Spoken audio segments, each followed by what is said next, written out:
King Charles III, who was proclaimed king last month following the Queen's death, is set to welcome his second Prime Minister next week. On Thursday, Liz Truss announced her resignation amid a political crisis, making her 45-day tenure the shortest in Britain's history.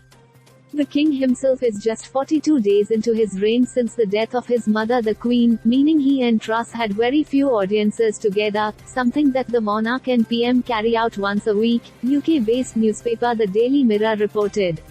In fact, the pair's first weekly audience took place just 7 days ago at Buckingham Palace, although it was the third time they had met following the late monarch's passing, the newspaper reported.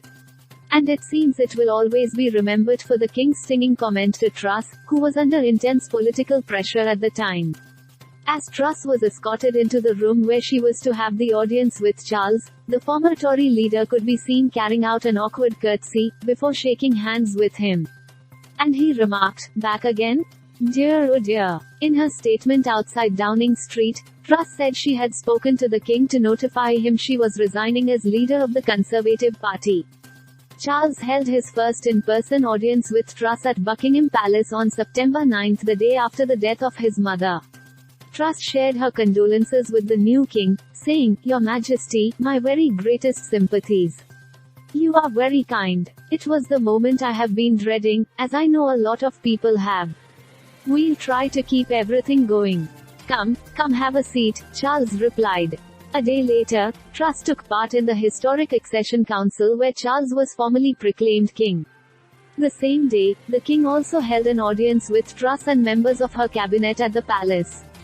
On September 18, the day before the Queen's funeral, Charles held another audience with her.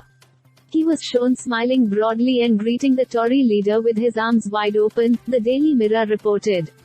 On October 2, Truss had objected to the king attending the COP27 gathering in Egypt in November, the Daily Mirror reported citing the Sunday Times.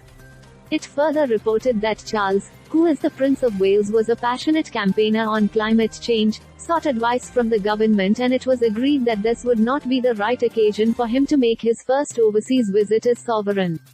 The new PM will be the first the king has asked to form a government in his new role as monarch. 15 prime ministers spanned the late Queen's 70-year reign. Winston Churchill, with whom she had a close friendship, was her first, and Truss her last. With input from the Daily Mirror.